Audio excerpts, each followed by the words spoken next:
Hi, I'm Jenny, one of the plant doctors here at Moana Nursery, and I'm here to showcase our Hellebores for you.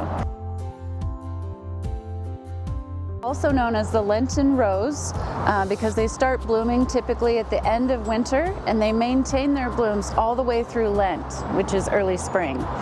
So they're perfect for giving you some early winter color and interest in your yard when everything else is kind of drab. They are also known for their toxicity. There are many myths about its use in poisonings, like Alexander the Great, but that was later revised and attributed to the false Hellebore, which is Veritrum album.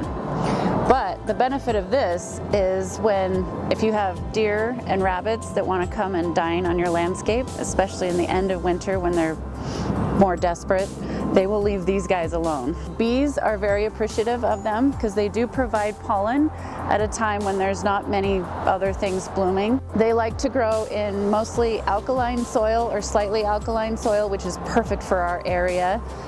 They do need shade.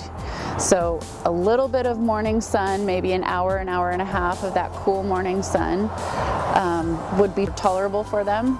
But I would recommend an evergreen or your home or some sort of structure for the shade. If there's a deciduous tree or shrub that you're counting on shade for them, that's not going to provide the protection all year round that they need. So we do have several colors for you to choose from. There's this Rio Carnival, which is one of my favorites. It has that creamy white with these purple speckles in there.